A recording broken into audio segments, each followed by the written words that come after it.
Greetings, everyone. Thank you for attending NMW's Sustainable Ely Forum. Tonight, we're just delighted to host Nancy Schuldt. Nancy is the Water Projects Coordinator for the Fon du Lac Environmental Program. She has a bachelor's degree in biology, a master's in aquatic ecology, and for the past 16 years, she's been with the Fon du Lac tribe. In her capacity, she has helped build the Fon du Lac Water Quality Program. The program has as its focus the protection of high-quality resources that are important to the tribe. She also sits as the Region 5 representative on the National Tribal Water Council. Tonight she's going to talk about sulfide mining, and please join me in welcoming Nancy. Well,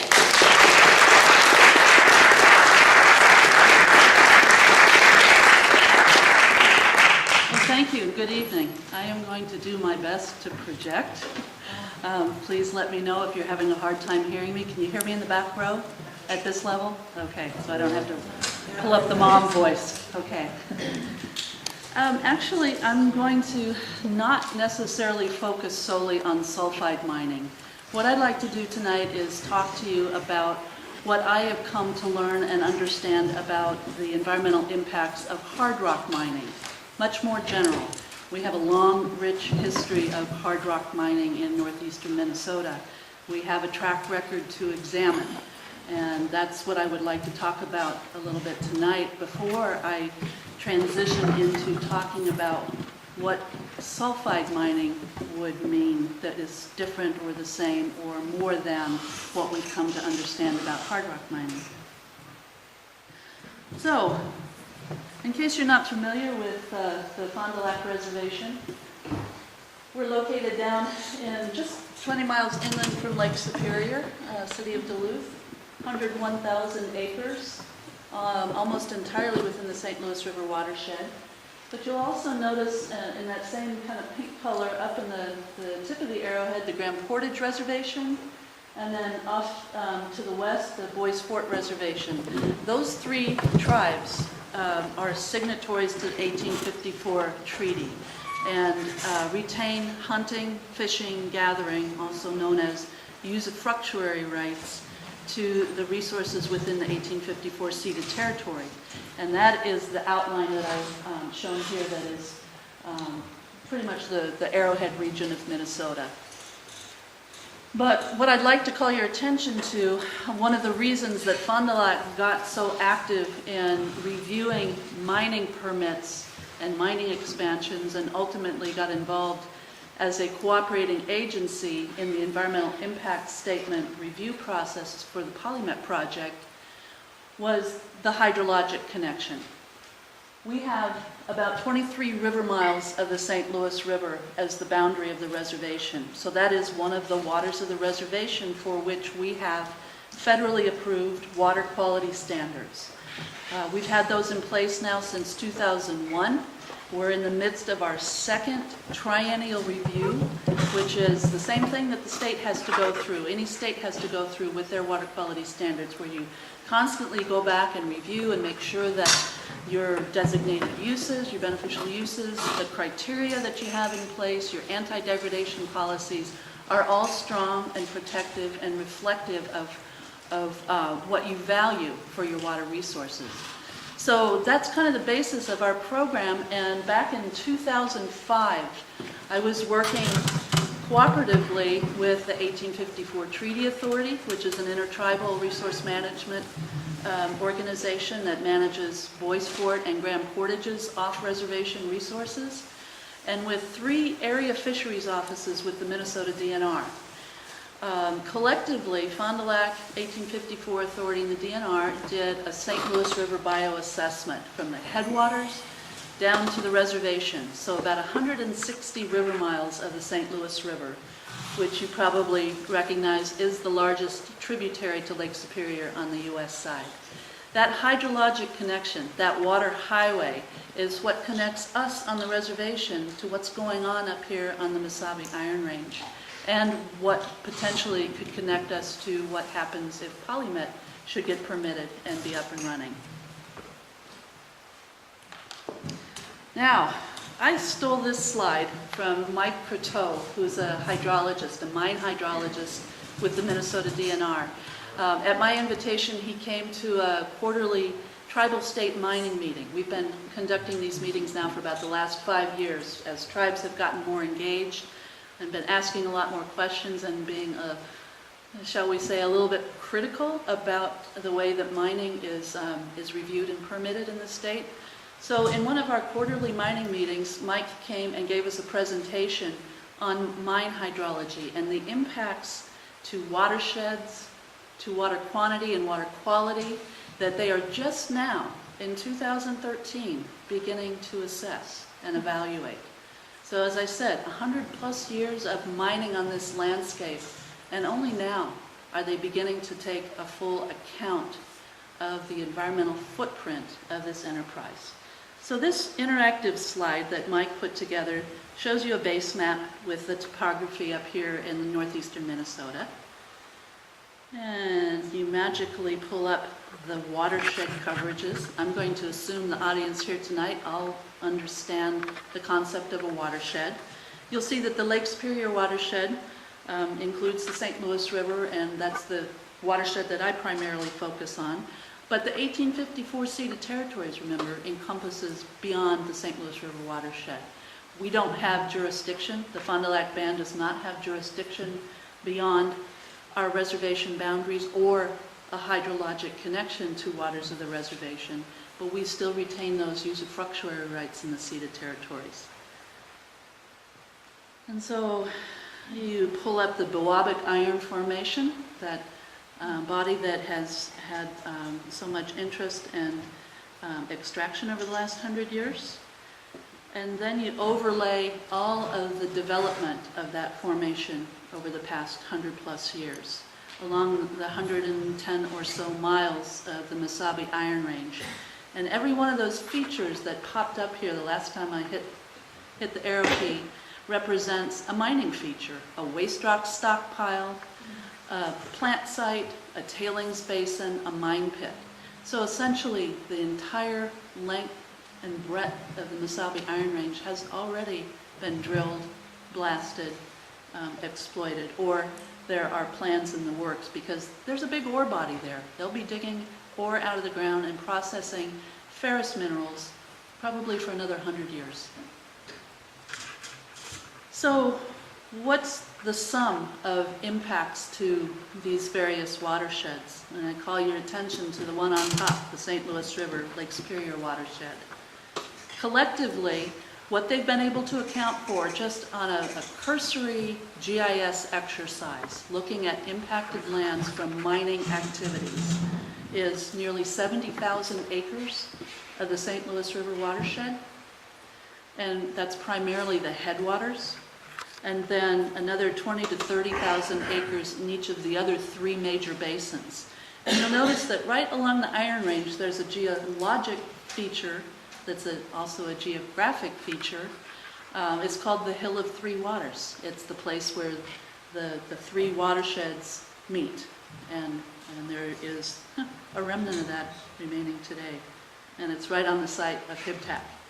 Here's an aerial photo that any of you can access using Google Maps or any of the fabulous free source mapping software out there. The Hill of Three Waters is right in the center of the photograph there, surrounded by haul roads. It's an area that was of cultural significance to the Ojibwe. Remains culturally important, but I would not say that it's available for cultural practices any longer. I'm going to zoom around on a few other mining features. If you're from around here, you have seen what mining looks like on the landscape, but when I talk about this issue in other venues, a lot of folks have never seen an operating mine. They have no idea what it looks like on the ground. And what I want to focus on, the first part of my comments tonight, is the impact on the landscape, the actual mine footprint. Here's half of the Mintac tailings basin, the southern half, still an active site with plans for expansions already in the works. Uh-oh. No. Crap. Fortunately, you Anybody else? memorized it. Well, I know what I want to say, but I don't have the pictures to go along with it, unfortunately. That's not good.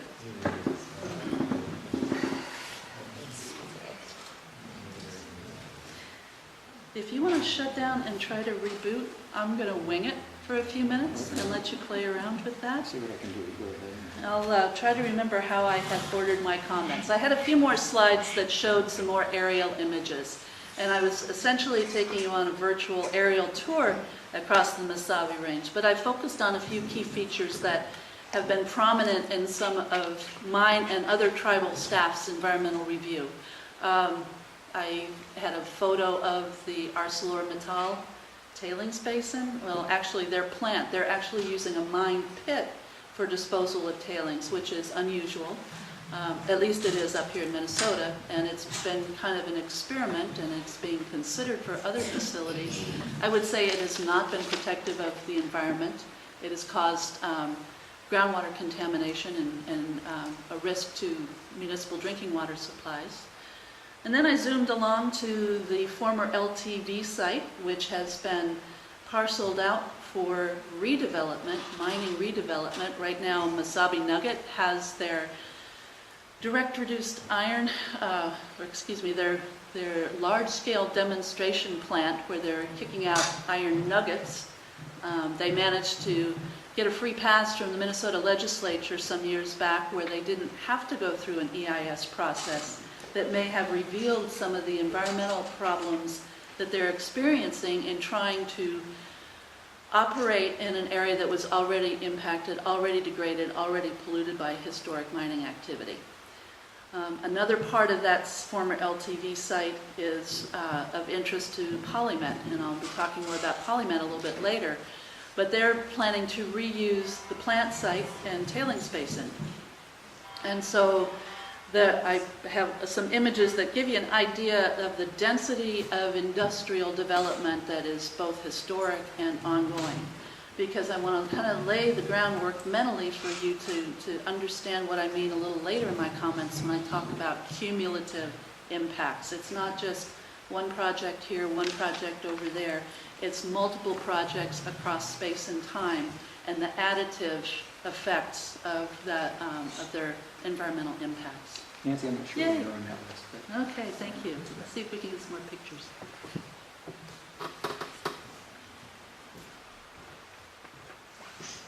And I don't have my glasses on, so I'm... No, we're good. I think I found it. Now it'll just wake up.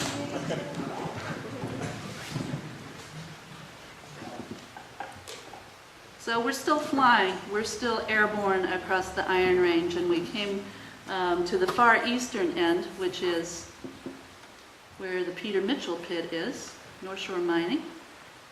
And I'm guessing that one photo that I showed, oh, here we go. I think that interactive slide from Mike Croteau might have had a problem with it. So, yeah, this is ArcelorMittal, and you can see the feature kind of in the lower right quadrant. That is a former mine pit that they're depositing their tailings slurry into now. Oh, here's the Thunderbird mine in Virginia, which is part of the UTAC operation. They have the mine pits right there in the city of Virginia, and they have their processing plant a little to the south near the town of Forbes. And they're actually downstream most on the St. Louis River mining enterprise. And I'd also call your attention to this beautiful lake off to the left. That's Lake Manganika. And it is not only experiencing the effects of mine site runoff, but it's also receiving treated wastewater effluent from municipal wastewater treatment plant. And there's some things going on in that lake right now where the mining inputs are, let's say, exacerbating the problem with the additional nutrient loadings, and they have a real problem with eutrophication. which is a freshwater biologist term for pea soup. And there we go across the LTV site where you see Mesabi Nugget and Polymet's proposed project. That's the tailings basin from LTV that Polymet proposes to reuse. They're also planning, I'll talk a little bit more about this, but part of the processing for Polymet involves the same sort of things that you know about taconite, where they have to crush a huge amount of rock, and then they do flotation and beneficiation where they actually get the units out that they're interested in.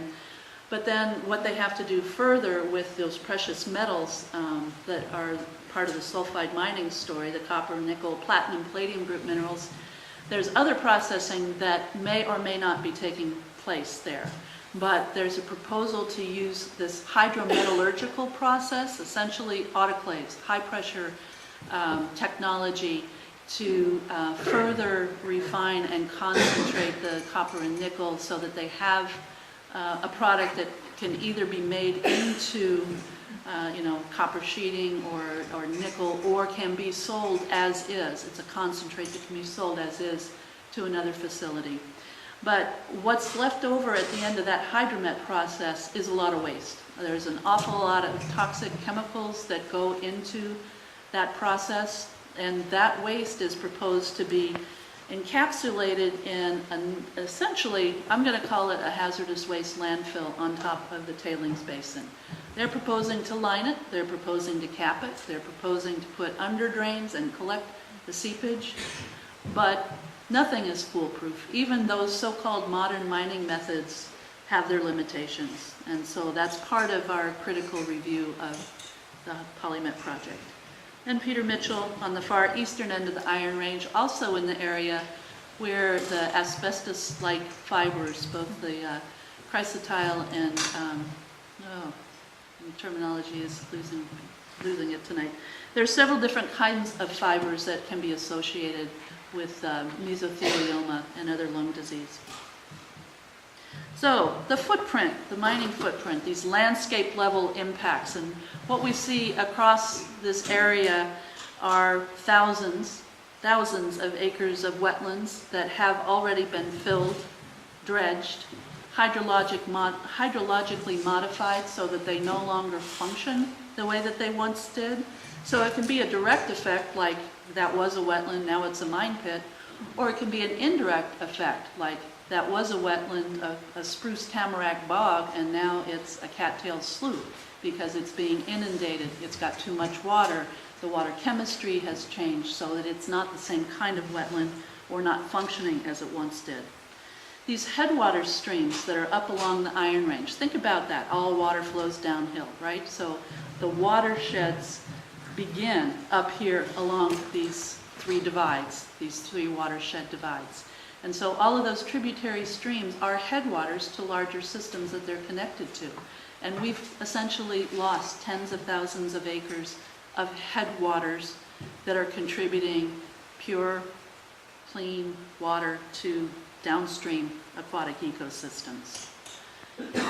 There's a whole lot of moving of water around. Mining is a very water-intensive enterprise. It takes a lot of water to do the processing, to move the wastes, etc. A lot of water has to be removed for them to be able to get to the ore body. So when they blast a mine pit, they're down into aquifers and they need to pump water out so that they can access the ore. So there's millions of gallons a day of water being pumped out of a pit so they can access the ore. So it's a water-intensive process. And water is being moved around not only on the surface, taken from a watershed here, used in a process, and then discharged over here, but it's also being moved across groundwater boundaries as well, which aren't apparent from a topographic map. Sometimes they align with the surface water hydrology, but not always. And there's an awful lot of groundwater that has been flow paths and directions and aquifers that have been affected by the blasting and excavating that's already taken place. If you think about that Mesabi Iron Range going across northeastern Minnesota and the density of features, you can think about how animals move across a landscape, animals that need a large range, like a moose or a wolf or a lynx. They no longer have the ability to move around the area that they once did. Those wildlife corridors, places of large intact habitat types, are no longer existing. There are air quality and visibility issues, and I'm not going to spend too much time on that because my airhead colleague is the one that does most of the work for our environmental review on air quality issues. But suffice to say, one of the big deal issues for existing and proposed mining up here is visibility. In a Class 1 airshed, Boundary Waters, Voyageurs National Park, there are certain areas where they are seeking to prevent significant deterioration of air quality, visibility, from a visibility perspective. And these facilities kick up a lot of dust and particulates. The amount of power generation needed to keep them moving contributes to the problem. And these taconite, existing taconite plants are the largest source of mercury air emissions in the Lake Superior Basin. And I'm not going to talk too much about traditional cultural properties other than to say that as representative of a tribal government, in addition to our standing and our interest and our ability to sit at the table and weigh in with our concerns from an environmental quality and resource standpoint, the federal government has a trust relationship with Native American tribes. And there is also required consultation under Section 106 of the National Historic Preservation Act that requires consultation between a federal agency and any affected Native American tribes if there is a federal action, say a Section 404 wetland permit or a U.S. Forest Service land exchange. There is a requirement for that federal agency to consult with tribes. And so on an entirely different arena, the tribes are engaged with federal agencies through this Section 106 process to address the fact that traditional cultural properties and traditional uses across this area can be documented and can potentially be mitigated for. There's countless Indian trails, sugar bush, rice camps, fishing camps, etc., across this landscape. Even before the Ojibwe, Native Americans and indigenous cultures were using this landscape. It is so rich in resources. It's not just the timber, it's not just the minerals. It is so rich in resources that it isn't just an eking out a living kind of landscape. It is a rich, productive landscape. And I would just point out that this footprint across the landscape is permanent. So when I talk about conversion or indirect wetland impacts, you may take something like a spruce bog that has some black spruce and tamarack and a thick layer of sphagnum peat and Labrador tea and all of those associated traditional medicinal plants that are also habitat and food for wildlife. You change the hydrology and you get a cattail slough. I mean, it's very visible. You can see the demarcation, and that is the extent off the toe of a tailings basin where that once black spruce tamarack forested wetland has now been converted into a slough, a monoculture, and a lot of dead trees still standing. And that's pretty typical. Here's a picture of the wildlife corridor impacts. This was lifted out of a study that the DNR commissioned back in 2006, specifically looking at this issue. What has this historic mining activity done to the landscape that directly affects animals that need large patches of habitat and migratory corridors? And what they found is that there are only 15 or 16 remaining places across the range where those conditions are still maintained. And every one of these projects that is expanding or proposing to be built will impact one or more of them. The other big impact that I have had to learn quite a bit about is the changes in hydrology. Again, the headwaters are being severed from the watershed. if you're talking about groundwater hydrology, if you're pumping water out of a mine pit, you're changing the gradient, the movement of water. And so instead of the water table staying where it is and responding to precipitation and evapotranspiration, all of a sudden you've got a big pump that's like a great big well, and it will draw down the adjacent bedrock aquifer just as well. So that kind of massive amount of pit dewatering also leads to changes in the hydrology of the surface waters that are being sustained by that groundwater table. You'll see reduced mean stream flow, you'll see less flashiness.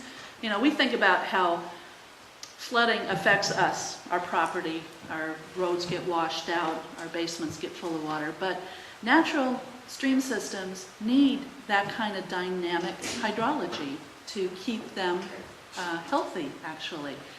Whether it's a spring runoff event or a big rainfall event in the middle of the summer, it takes that kind of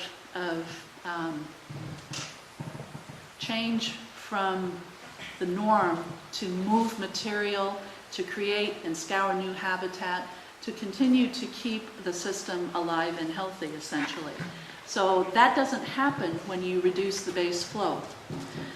If they're pumping water out of a mine pit, they're putting it somewhere. And the places that are receiving this effluent are experiencing the problems not only of the water chemistry, but also the inundation from excess water, more than those stream channels have evolved to carry normally, or more than that lake has naturally, that the basin has naturally held.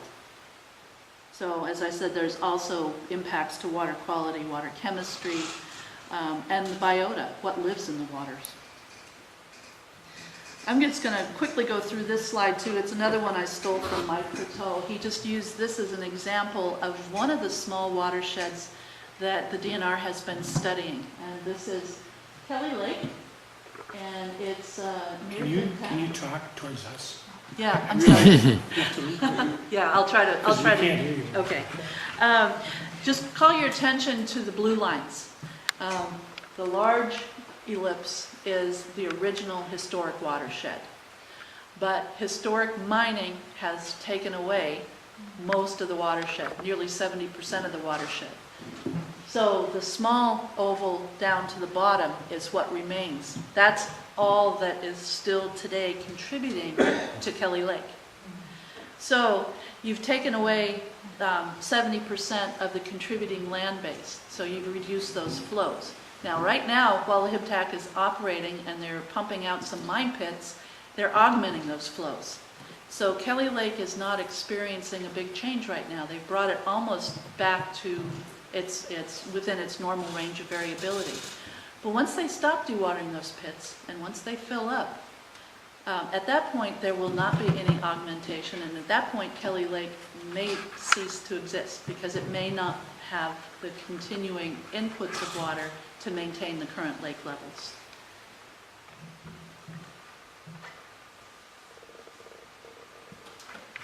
And they've also noticed, because of that groundwater pumping, the DNR has some observation wells, and they've seen a 3.5-foot drop in the bedrock aquifer in that, or no, I'm sorry, in the shallow groundwater immediately associated with Kelly Lake. So that gives them some sense of what the impacts have been and what they could be. Now the footprint I was talking about, that's easy enough to see. You can just use Google Maps and you can look across the landscape. But the fingerprint is what I've been focusing on with regards to water chemistry and water quality. And there is a fingerprint to water that comes off of a mine. It's got elevated conductivity and hardness. We have naturally very, very soft waters up in this area. That's just the nature of the geology unless it has been disturbed. Quite often we see manganese above the drinking water standards. Now those of you that have a drinking water well, if it's 150 or 300 feet down, it's not uncommon to have taste and odor problems associated with iron and manganese in a deeper bedrock well. But when the surface water doesn't usually express that same fingerprint until the landscape has been disturbed, until that part of the watershed, the aquifer, has been opened up.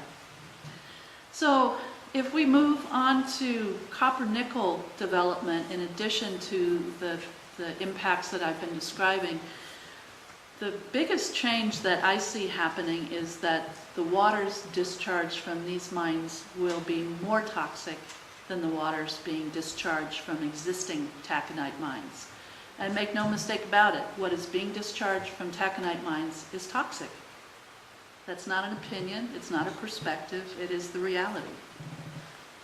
There will be impacts, more than have already been documented, to biological communities, and not just the fish and the benthic invertebrates, the fish food, but anything else that is relying upon clean, healthy aquatic resources, clean water to drink, water or wetlands as part of their habitat. We know that thousands, if not tens of thousands, of acres of wild rice have been degraded or destroyed. There are places where active mine pits were once wild rice beds. There are places where mine discharges are leading to a rapid or a slow decline in wild rice. And right now the state of Minnesota is conducting a research program into whether or not to continue to maintain the 10 milligram per liter sulfate standard for protecting wild rice waters. I would point out that Fon du Lac and Grand Portage, who also have water quality standards, we also have that criterion in our water quality standards. We've been monitoring sulfate in our wild rice beds since we've begun monitoring. We have a lot of data that shows what healthy rice water quality should be, and we were beginning to do the kind of research that the state is doing right now 10 years ago. And I'm sitting on the Wild Rice Advisory Committee for the state of Minnesota's research program, and from what I've seen so far, they're supposed to be wrapping up their research at the end of this calendar year. I have not seen any evidence from the field studies, from the experimental research, from the pore water studies looking at sulfur reactions in the environment. I have seen no data, no information that would be compelling a change in that water quality standard. So in my mind, it should be enforced, and it hasn't been enforced. Nancy, would you say what eutrophication is? Oh, I'm sorry. Yeah, eutrophication, that's what I alluded to earlier when I was talking about Lake Manganika. Lakes are productive. It starts at the bottom of the food web, which is algae, plankton. And if a lake is in balance in terms of its biological communities and its water chemistry, you have different layers of the food web that are preying upon each other and keeping everything in check, and you have clear water. If something gets out of balance, if you have a lot of nutrient loadings, whether it's inadequately treated septic discharge or additional erosion that's bringing a lot more phosphorus into a lake, if something happens on the landscape that leads to a bigger or an increase in the primary productivity, the algae productivity, that's called eutrophication. Lakes are on a continuum of productivity naturally. Some will always be more productive than others. Generally, a lot of our waters up here, in addition to being very soft, not a lot of dissolved minerals in them, they generally are what's called the oligotrophic, which is the opposite of eutrophic. Lake Superior is ultra-oligotrophic, and it means that the nutrient levels are very low and productivity in the algae community is relatively low. So it's kind of a gradient of productivity in a lake. But how far downstream does this water quality, water chemistry fingerprint extend? And I can tell you from the work that I've done on the river, from the monitoring that I do on the Fon du Lac Reservation portion of the St. Louis River, we can detect elevated constituents from the mining district that far downstream. 100 river miles downstream. And this image that I've put up here is also from the DNR, from Mike Byrne, who is a chemist with the DNR, who's been doing a lot of studies up here with the taconite industry, both to help them figure out how to control mercury releases, which is a good thing. Also looking at how the sulfate that they're releasing is affecting methylation of mercury. So it's one thing to have mercury going into the air. It's quite another for that mercury to get from the air into fish. It has to undergo some changes. And our landscape, which is rich in wetlands, rich in forested areas, is a real hotbed of mercury methylation. And one of the limiting factors that keeps it from being an even worse problem than it already is that generally our waters are very low in sulfate. If you add just a little more sulfate to the system, you feed the bacteria, the sulfate-reducing bacteria that convert that elemental mercury into methyl mercury, and that's the form that gets into fish and is bioaccumulated into the bodies of anybody or anything that eats fish. So Mike has been doing some studies on the river and on tributaries to the St. Louis River, some of which have been impacted by mines, some of which are not impacted by mines, and just trying to get a better picture of the relative contributions. And it's quite clear that mining impacted tributaries contribute probably 2/3 of the load of sulfate in this system, especially on peak events. So a few more images to kind of help you understand. This is what a seep looks like from a tailings basin, an engineered seep. It isn't just a little slick spot on a rock dike. It is engineered to capture the water that is coming out of that leaky tailings basin dam and to distribute it out to the adjacent watershed.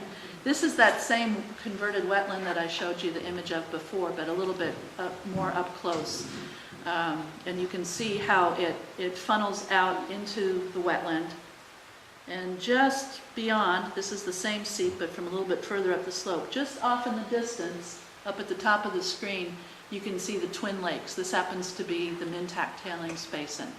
And this is kind of ground zero for the tribe's battle to get the MPCA and the Army Corps to require Mintac to clean up their act, to meet that sulfate criterion, to restore wild rice, because those were harvestable beds of wild rice a generation ago. And the agencies have watched that long, slow decline over the last 30 years, wringing their hands and saying amongst themselves in documents that we have requested and have been able to review, we're concerned about it, there's wild rice and there's high sulfate and we're not sure what's going to happen, and just expressing concern, but never once putting it into a permit, saying that this is something that they need to maintain or manage. They need to be controlling their sulfate releases. Sulfate also has another effect, and it gets back to that eutrophication concept. The chemistry between sulfur and phosphorus is linked in such a way that addition of sulfate to a water body can increase that phosphorus availability, so that even if it wasn't necessarily available to the algae to explode, when the excess sulfate enters the system, it changes the dynamics such that phosphorus is now available, and it's not unusual to get algal blooms like this. And I'd also call your attention to kind of that orangey flock. That's also, that's not a picture of sulfide mining. That's a typical iron bacterium that grows in areas, in seeps where there's high iron. And they have that orangey color because they take up some of that iron. So going back to the watershed concept, this is a map that my colleagues from Glickwood put together for me. Again, focusing on watersheds. The kind of medium purple towards the bottom of the map is the St. Louis River watershed. And all of the lakes, streams, rivers that show up in either shade of green, the light green or the dark green, are waters that are on the MPCA's impaired waters list. They have been monitored and assessed and found to be not meeting water quality standards, not maintaining their beneficial uses. Now, some of those are mercury impairments, mercury in fish, mercury in the water column. That's a big problem up in this region, as I mentioned before. But some of these impairments were only recently discovered when MPCA did an intensive St. Louis River watershed monitoring. They're on a 10-year rotating cycle right now. There's a lot of water resources in Minnesota. And at this point, MPCA is trying to make up for lost time. There's no way that they have the resources, the people, to be able to go out and monitor every lake, stream, wetland in the state. So they take this statistically based randomized survey design and try to extrapolate from that. And they might be able to assess, 1/20th of the waters of the state in the past. But now they're going in with a little bit more intensive survey techniques and trying to amass the information that they need to actually determine whether waters are meeting their uses or not. And lo and behold, they identified a number of new impairments and biological impairments, fish communities, bug communities that are out of whack, that are not what they should be, and they're all in areas that are receiving discharge from mining actions.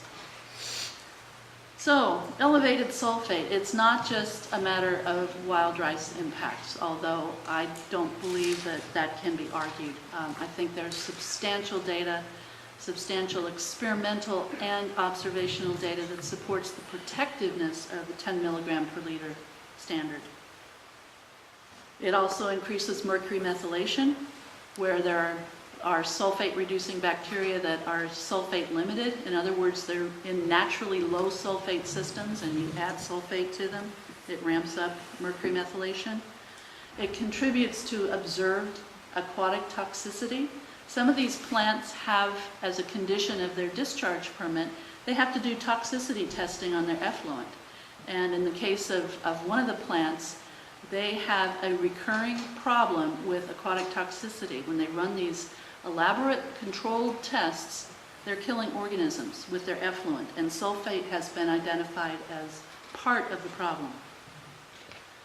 We're seeing biological community impairments. As I said, MPCA has just identified some of these new impairments, but you can just look to other mining areas like the Appalachian Coal Mining District, where they have done the kind of intensive surveys and experimental work to determine that, high sulfate, high conductivity, high hardness, those all contribute to impacts to biological communities. Eutrophication, as I mentioned before, and interestingly, the Duluth Harbor has, there's been a lot of focus on the corrosion of the shipping infrastructure, the piers and pilings in the harbor. And the research scientists have conducted there is pointing a finger at sulfate as being part of the problem for the microbial influenced corrosion in the harbor. But the biggest takeaway message is there is existing technology. There is a way to clean it up. It's just expensive, and the industry has not been required to do it. I've been through these points, so I'll move along. I would like to emphasize, as I said earlier in my comments, that these massive, large-scale impacts across the landscape, the loss of thousands of acres of forests and wetlands and watershed area, has just not been accounted for. It isn't a part of the discussion. If a community is thinking about what mining will mean to them, you need to be looking at all of the issues, all of the impacts, not just the jobs, not just the positive economic development aspects. And sadly, nobody is providing the kind of information about the environmental costs, the costs of degradation of our natural systems that frankly support us all, whether mining is here or not, that is never part of the discussion, and it's grossly underrepresented in any of the dialogue that goes on in communities right now. And I would also point out that even with reclamation laws, reclamation is not the same thing as restoration. You don't ever get back the landscape that it started out as. In fact, with the taconite industry, they don't reclaim stockpiles because today's stockpiles are tomorrow's resource. And so there are laws against making stockpiled waste rock unavailable to future processing. There is a little bit of work underway right now, as I mentioned, with the recent identification of those new impairments in the St. Louis River watershed that may be attributed, probably are attributed to mining. Both the DNR and the MPCA are working together to do more intensive stressor identification and looking at the sources of those impairments so that it isn't up for discussion or legal challenges, shall we say. So they're looking at 6 headwaters streams in the St. Louis River and doing some intensive monitoring. Manganika Creek, Elbow Creek, Spring Mine Creek, and Embarrass are 2 that I wanted to focus on a little bit because they're in proximity to the proposed Polymet project. But you can see these are watersheds, these are the study watersheds, and they are distributed across the Iron Range. So, Embarrass River has been recently identified as impaired for biological communities. Some of the lakes that are within the watershed are also impaired for mercury and fish.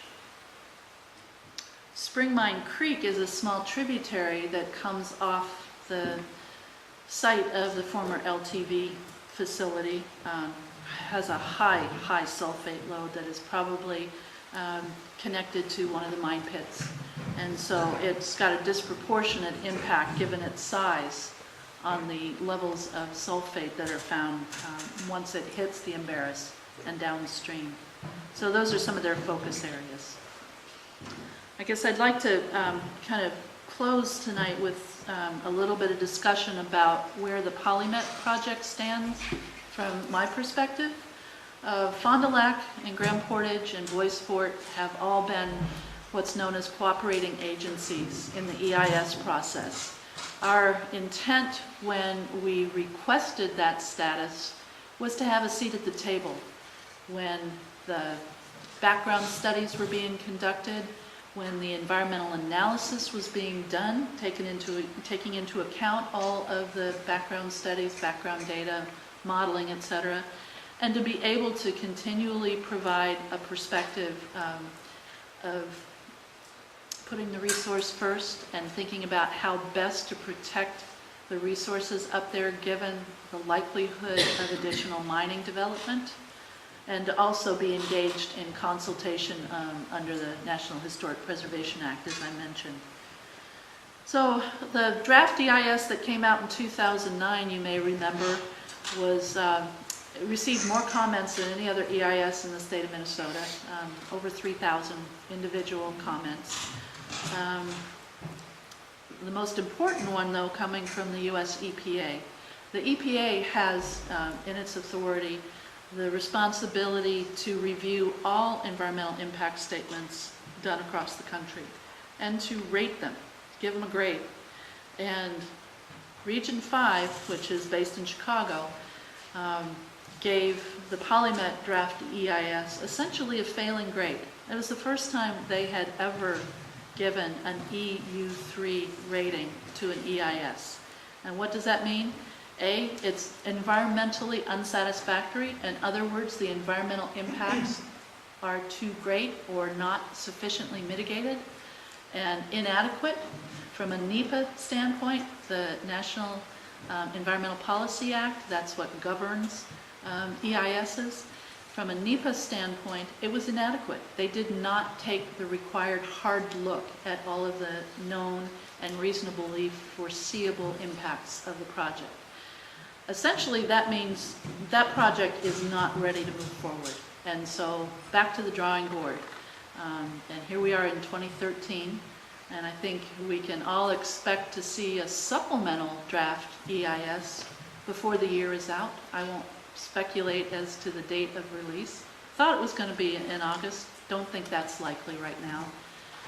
But we have been involved since that first EIS and up until this point, again, continuing to be cooperating agencies, continuing to sit down with the permitting agencies, the DNR, the Army Corps, the U.S. Forest Service, and to continue to bring to their attention our concerns about the major flaws that were part of the original project proposal, many of which still exist in the current incarnation of the PolyMet project. There have been a lot of changes. There are a lot more mitigation features, a lot more of what you might hear the Minnesota mining organizations calling modern mining techniques, things like caps and liners and pump back and mechanical wastewater treatment, etc., backfilling some of the waste rock stockpiles into the pits rather than leaving them out on the landscape forever and ever. Capturing seepage out of the tailing space, and remember they're going to put PolyMet tailings on top of LTV tailings. They're going to put hydromet residue facility tailings or waste on top of LTV tailings. And they're going to try to contain it and capture it and treat it as they need it. But it's all a matter of scale and a matter of time. This project will result in water quality standards exceedances as the project is laid out in the supplemental draft EIS. Some of you may have seen it. There was a preliminary draft EIS that was completed about 6-8 weeks ago. And while the agencies were doing their review, our review, somebody from the public made a Data Practice Act request to the DNR. And because the DNR is required by law to release even draft work product, the public has had a chance to review where that project stands right now. Now that's not to say that's what it will be presented to the public when it is a formal supplemental draft EIS. There may be more changes made yet. But I can say that there are environmental impacts. There will be water quality exceedances. There are still some of the same fundamental problems with this project that existed when it was first presented to the public in 2009. And there's one recurring phrase that you'll see if you read the document. God knows why anybody would choose to. It's really, really fun reading.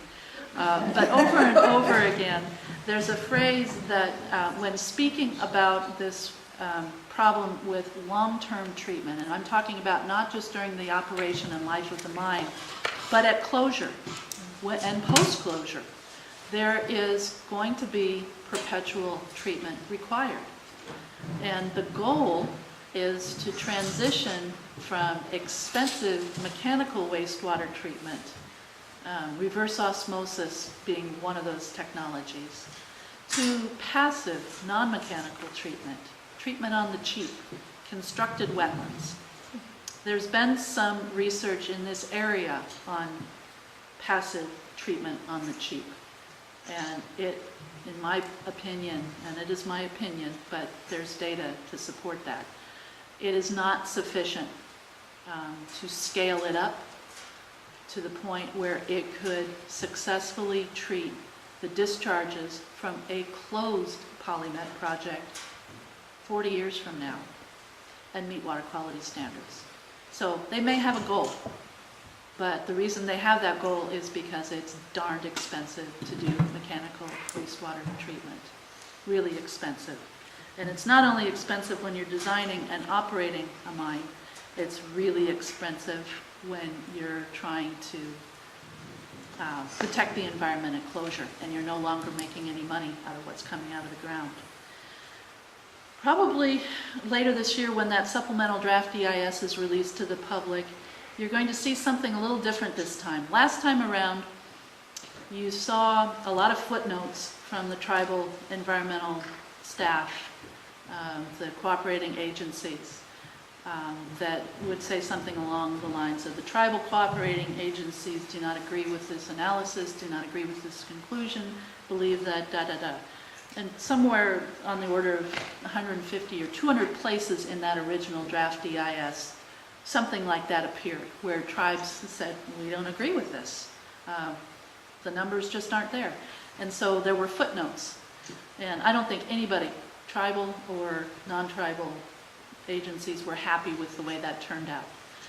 This time around, we've created a whole new acronym, MDOs, Major Differences of Opinion. One of the benefits or one of the perks of being a formal cooperating agency is that if you have a fundamental disagreement with an analysis or a conclusion that is presented in an EIS, you have the right to have that put into the document publicly. You have a right for major differences of opinions to be presented to the public, so that when you crack open that 1,800-page document, you can see what we thought was bogus.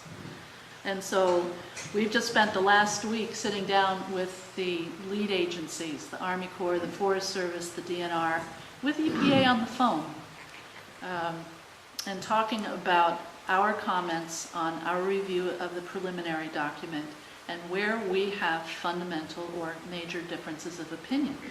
And I'm not quite sure what it's going to look like, but what I think it's going to look like is the document will have language at a key area like hydrology or the gold sim modeling that can't predict current condition because it's not properly calibrated, things like that. That will be identified and called out as a major difference of opinion by tribal staff, and there will be a paragraph or two stating that and just kind of hitting the high points of why that is. And then we have an appendix. We have a whole appendix for our additional analysis, our additional supporting documentation, so that if you want to know why we think that that's not true or that it's a mistaken conclusion, then there will be supporting information in an appendix that you can go to. But these are just a short list of what we have identified as major differences of opinion in what we believe the impacts of this project will be versus what is presented by the lead agencies and their third-party contractor who wrote the EIS, what they are presenting to the public. They're making a case for the fact that because PolyMet is going to put all of these new modern mining control features into the tailings basin and at the mine site, that essentially all of that legacy contamination from the former LTV operation will be improved, and the result will be better water quality. And I'm having a hard time swallowing that one. And I think that the line of logic that they followed to get to that conclusion is very flawed. But if you want to dig through the documents, you're certainly encouraged to do so, and feel free to weigh in when the public comment period comes along. Before I close, I just want to touch on an issue that relates to reasonably foreseeable environmental impacts, the cost of implementing all of these modern mining techniques, both during operation and at closure, at the end of the day. This was something that was called out in the original EIS. There was almost no information about financial assurance and the level of financial assurance that would be required to protect the public's interest. God forbid PolyMet should build a plant or refurbish the plant, dig the mine, start producing, and then the economy tanks or the copper market falls down to the ground and they fold up their tents and go away. And the public is left with a project that is no longer operational, and there's no longer anybody with any money to take care of cleaning it up, like that would ever happen. So financial assurance is a requirement that in order to get their permit to mine from the DNR, in order to get their wetland permit from Army Corps, they have to establish a level of secure financing. This isn't just a letter with the signature of the president of the company. This is a secure financing instrument, whether it's a bond, whether it's a trust fund. There's any number of instruments that can be used, but financial assurance has to be established to protect the public so that we don't get stuck with the cleanup bill if the company goes belly up. We know that this project, if permitted, if it does everything that they say they're going to do, if they make all the money that they say they're going to make by taking all of that mineral out of the ground, they will require perpetual water treatment, whether it's on the cheap passive kind or the uber expensive mechanical treatment. It will require perpetual treatment at closure. It will require monitoring and maintenance at closure. All of these features, these caps and liners, all of the stuff, even at reclamation, is going to require ongoing maintenance and monitoring to be sure that it's still protective of the environment. So how do these permitting agencies go about calculating the appropriate dollar figure for financial assurance to protect the public? I have a question for you. Is financial assurance a recognized component of an EIS, or is it a concept that you came up with, or what is it? The question is financial assurance a recognized concept, or is it just a tribal perspective? It is a requirement under NEPA, and it is the requirement under NEPA is now at the point where the Council on Environmental Quality is coming up with guidance on how to do just that, how you go about calculating the proper amount, the things that you need to take into consideration. It is a requirement. It's in federal policy and it's in state statute that they require financial assurance. It's not just a wishful thing or a we should be doing it this way thing. It's a requirement. So in order to get to that dollar figure, you have to think about the project from day one to closure and beyond closure. Because if the company should walk away at year 7 in the middle of operations, what it would require to close down that site and control releases to the environment is very different than what it would take at year 20 if the project goes to completion for the mine plan. So it's something that has to be recalculated every year and renegotiated every year with the appropriate agencies. And here in the state of Minnesota, that's the DNR. But as I said before, Army Corps also requires financial assurance that the wetland impacts that are being mitigated, that mitigation is effective. And so what if they try to create a forested wetland?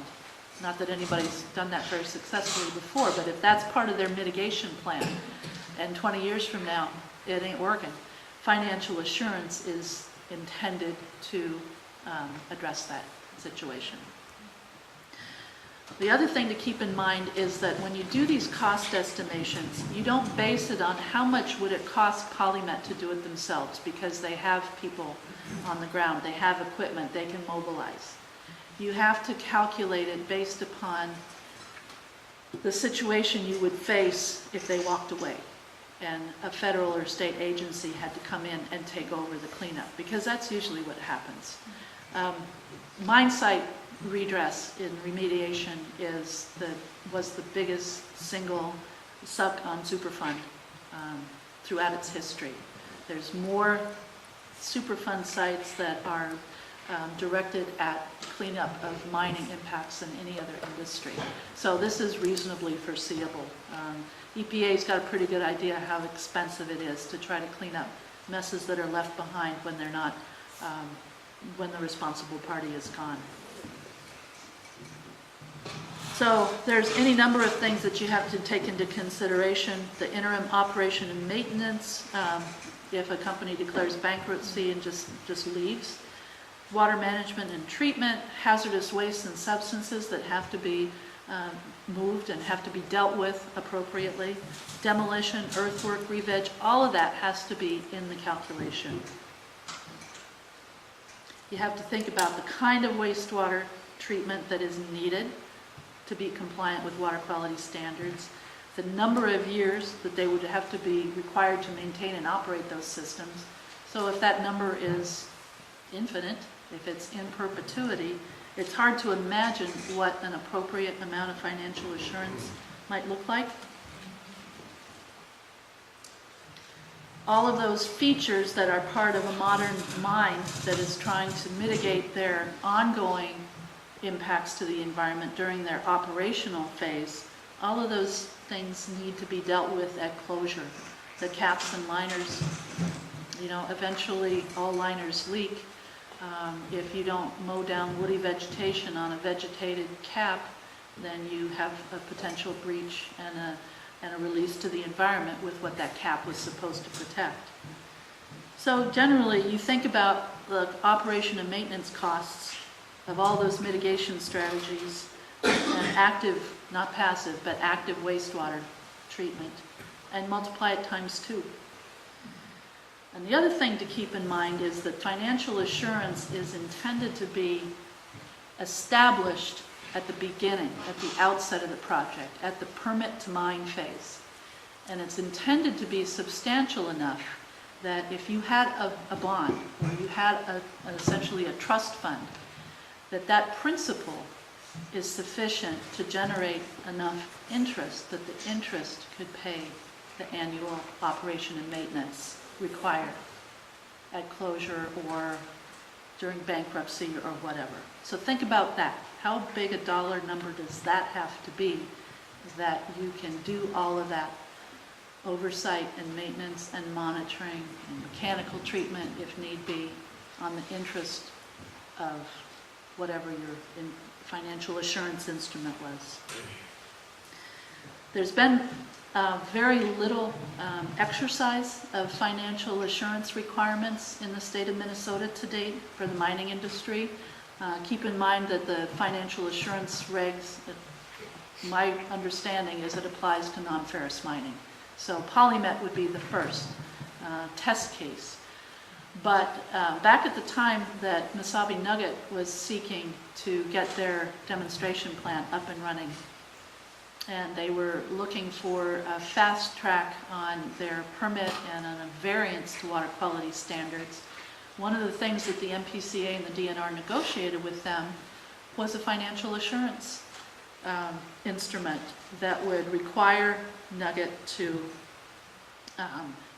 ensure that their mercury filter was performing properly. They were going to pilot this new mercury demonstration or mercury treatment demonstration technology.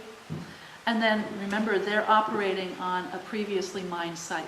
And so there's a lot of legacy contamination already there on the ground where they're operating now. So $7 million for the mercury technology, $8 million for picking up what their liabilities were from the former LTV site. And that hasn't been enough. It's barely been enough to study the problem of cleanup and testing, field testing that mercury technology. So, I feel like I've talked enough for one night.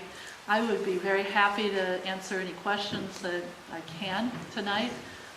And I would just encourage you to continue to seek information, to try to become more knowledgeable about something that may or may not be happening in your backyard in the near future. Ferrous mining is not going away. There's no doubt about that. We'll be here for another century, most likely. I don't have any reason to believe that there won't be copper nickel mining in Minnesota one day. I don't know when that will be, but it is not yet. And I'm hopeful that the longer time that it is taking to work through the understanding of the extent of the environmental problems, the costs of doing business, the cost to society, being recognized, hopefully. The longer that it takes, the more likely we are to go into it with our eyes open. So, thank you.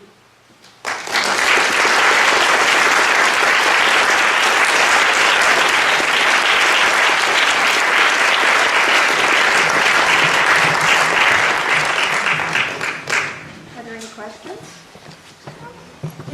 Could you talk a little bit about what happens when the water quality standards are violated? It seems from what I've heard that maybe they're fine, but there's no cleanup that's actually required or enforced. What goes on with that, and how can that be addressed? Because that seems to me like one of the biggest It is issues. a big issue, and I would have to say that for the first year or two that I was reviewing mine permits and EISs for mining projects, and this was before PolyNet, mind you, I was appalled at how few hard limits there are in mine discharge permits. There might be monitoring requirements, but there are few, if any, permit limits.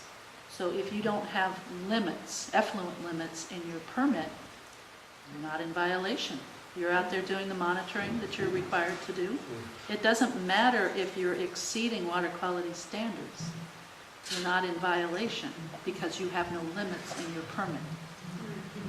That is my perception of environmental regulation of this industry in the state of Minnesota, where you hear the industry talking about how tough the rules and regulations are in this state. They're not. They may be on the books, but they're, to my mind, not enforced or not adequately enforced. Yes?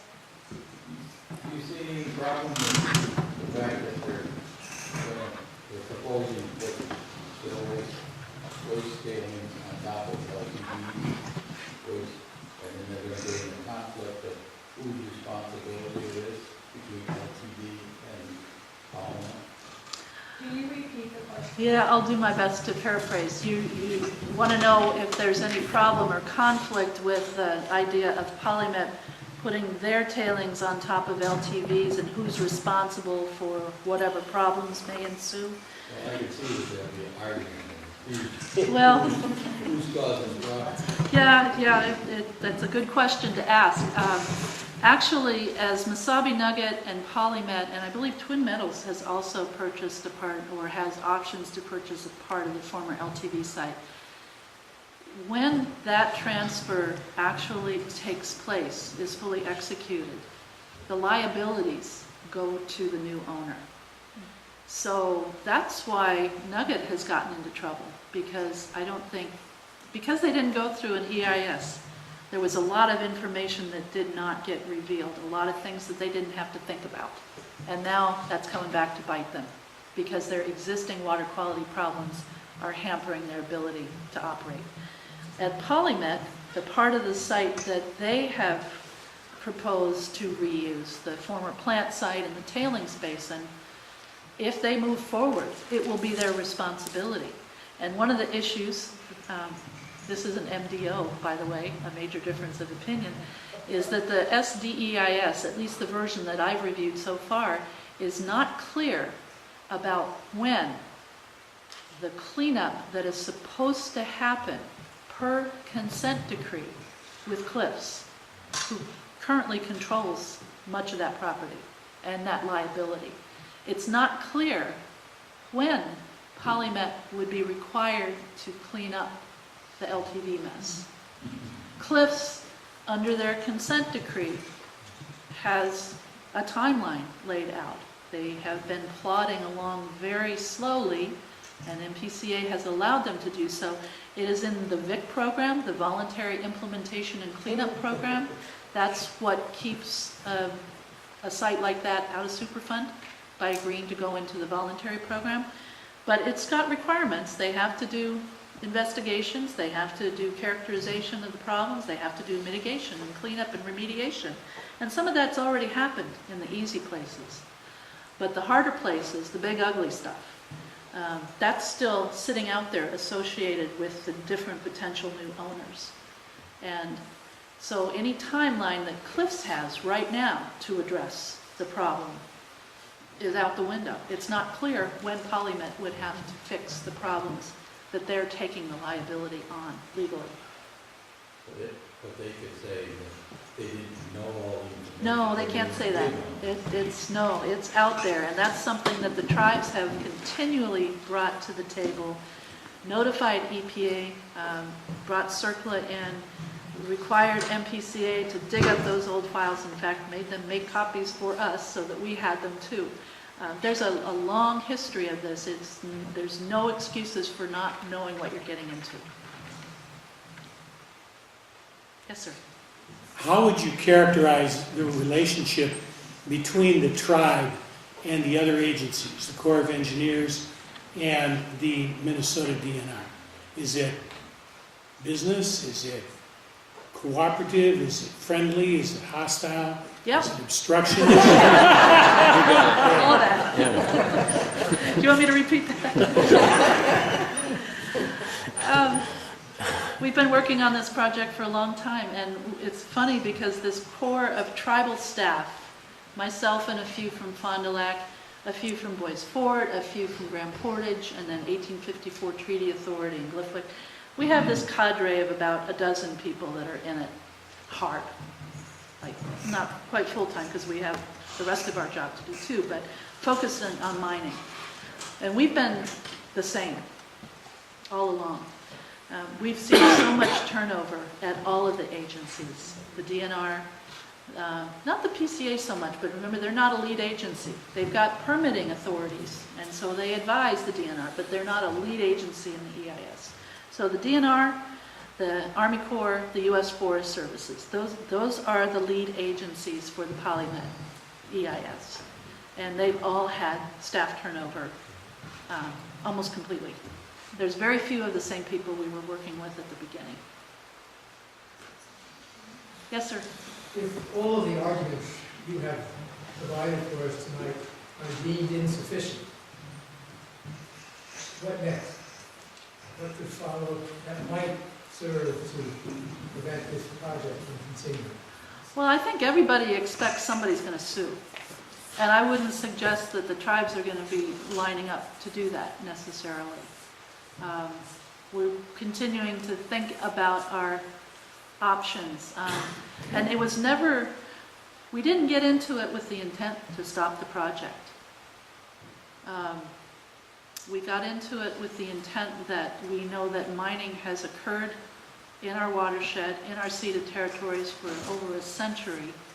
It's done a lot of damage, but up until now, nobody has spoken for the tribes. We decided that we wanted to speak up and remind the agencies that had some authority that there were things they could do differently. And I think we've had some successes there. I would expect, though, that there will be some entity that would sue to prevent the issuance of a permit to mine or an Army Corps permit. Or it could be that EPA would say, we object to this 404 permit or this 402 NPDES permit. There could be administrative or regulatory oversight that would affect, I mean, I don't have a crystal ball. I don't know what's going to happen. I do know that EPA remains very critical of the project as it is presented in this supplemental draft EIS phase. Yes, ma'am. In the draft for the supplemental EIS, to what extent is it addressing the water usage and the distribution of water input to the processes? Are you talking about, the question is, to what extent does it address water quantity? Yeah, the quantity of water and the disruption to water flow that you mentioned in your presentation. That's an MDO. And that's an MDO that's carried over from the first DIS. We think that the modeling that the project proponent and their consultant did was flawed and led to very erroneous conclusions about water quantity and water quality impacts. If you get flow wrong, you get a lot of other things wrong too. They use old data as part of calibrating their model. They underestimate base flow, which is an important parameter in the Partridge and Embarrass River, substantially. And that has impacts not only to how much flow is there for critters that live in those streams, but how much of a load of toxic chemistry is carried somewhere. So we have a lot of disagreement with the way hydrology, water quantity, and flow issues are characterized. Yes? Could you go back to the County Lake slide? I'll see if I can find it. What watershed was that in? No, I don't have my glasses on, so I'm not going to be able to peer. It's just outside the St. Louis River watershed. It might be Swan, but I'm not certain. I have done less review of HIBTAC permits because it's outside. I'm sorry, I'm not going to. There we go. I was just wondering if the impacted area was upstream or downstream from the watershed source. Oh.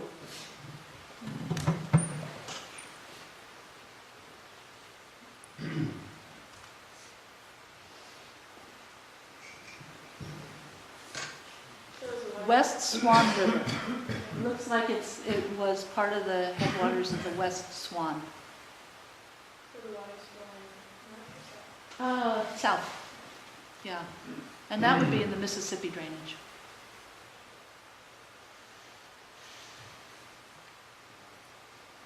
Anyone else? Yes. Is anyone at the state or the federal level beginning to pay attention to the sulfate research that you have done or that is being done and its relationship to the methylation of mercury? Is anyone even blinking that maybe that's a problem? Yeah. Yes. The problem, though, is that we don't have a direct water quality standards or permitting tool that links sulfate to mercury methylation. There's a wide body of science that presents pieces of the puzzle, and a very active body of research ongoing into that right now. There's a recognition on the part of MPCA, who is the water quality permitting authority for the state of Minnesota. There's a recognition of the role of sulfate, especially in watersheds that are very vulnerable to mercury methylation. In fact, they have an internal policy document going back to 2006. How do we permit new discharges in an area where there's a mercury impairment, mercury in fish or mercury in water impairment that is related to sulfate? And they don't answer that question, but they lay out a series of criteria and scenarios for how they might answer that. But there's no hard and fast regulatory hook that links sulfate and mercury methylation. So if there isn't a regulation, then industry can ignore the problem. I guess I'd put it another way, and this is something that I've said over and over again in conversation with state and federal permitting agencies. And as a scientist, if you have a weight of evidence, a preponderance of evidence, multiple lines of evidence that excess sulfate is bad, why the heck are you allowing dischargers to release untreated high sulfate waters? There's any number of reasons to control it. It doesn't just have to be related to a downstream wild rice water where there's a criterion that's never been enforced anyway. There's a number of reasons why excess sulfate loading is bad for waters. And there's discretion in permitting authorities to take that into account. They just haven't. So the MPCA could, Yeah, if they wanted to. absolutely. Okay. But the DNR, as I understand your explanation, has more actual authority on the ground than the MPCA. No, when it comes to water quality discharge permits, NPDES, Section 402 of the Clean Water Act, that's MPCA's job. DNR has a lot of permitting authority for things like, permit to mine, for instance, or an open waters permit. They've got other permitting authorities, but strictly water quality standards, that's MPCA. Do you have an opinion on whether the MPCA's failure to act is based on administrative reluctance, or is it based on their civilian, non-scientist citizen review board structure? Political pressure is my opinion.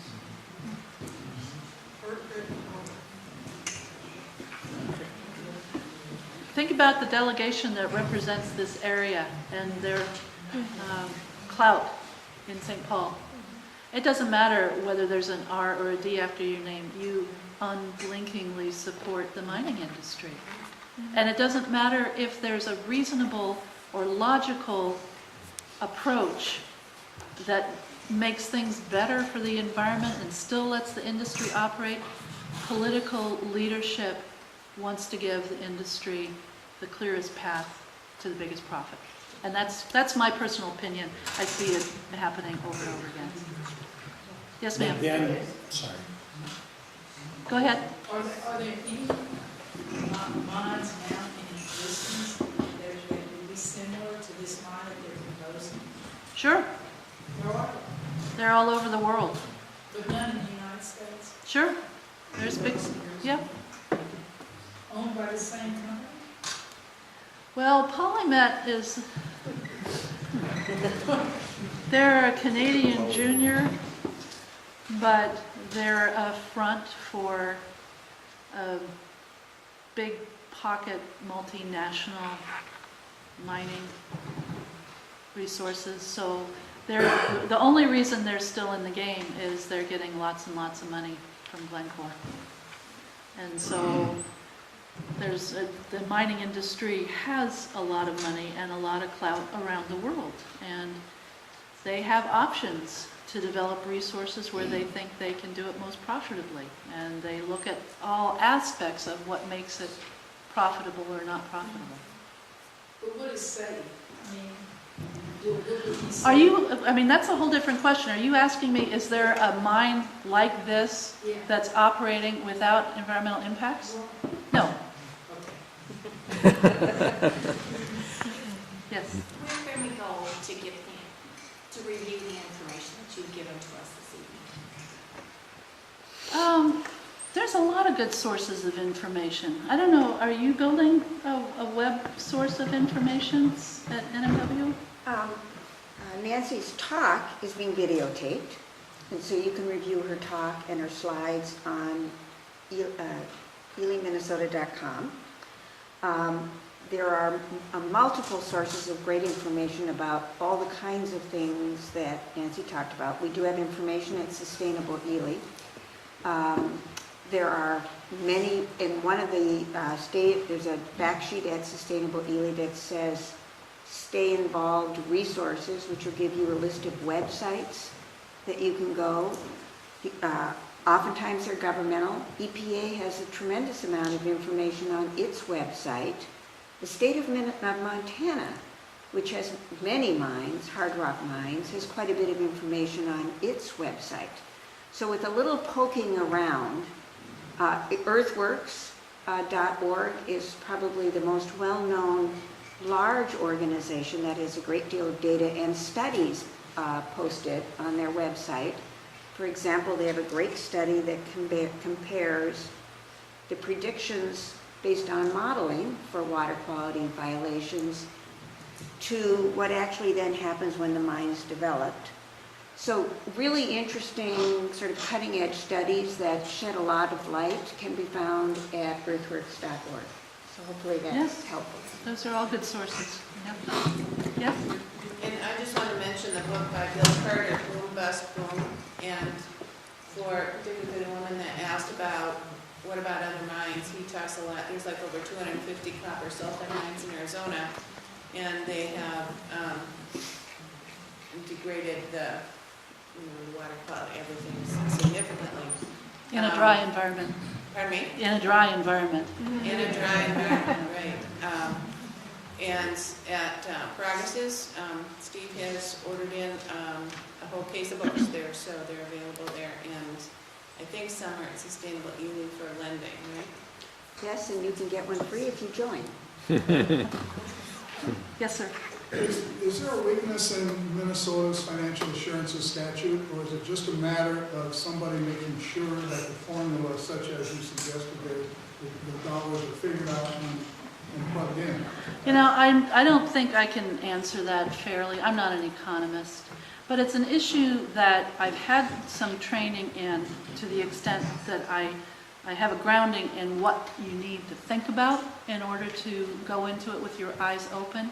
It's also something that has been a tribal concern from the very beginning, so much so that we hosted a workshop and brought in the experts from EPA headquarters, their hard rock mining team, and a consultant that they have on retainer, brought them to Fon du Lac back in 2007 or 8 for all of the leading cooperating agencies on financial assurance. 2 days to talk about it, and using the then relatively new state regs on financial assurance and walking through them. I can't speak to whether they're strong enough. They haven't been tested enough, is the problem. And that's because our other kinds of mining have been grandfathered out of that. Well, they've essentially not been held to that, because it goes back to the fact that there's a big ferrous ore body that is a long way from being played out. And even though you've seen mines open and close over the last century, there's still an anticipation that there will be operating mines on the range for another 100 years at least. And so the notion of financial assurance, I can't tell you why it isn't in the regs, but it to date hasn't been. Yes, sir.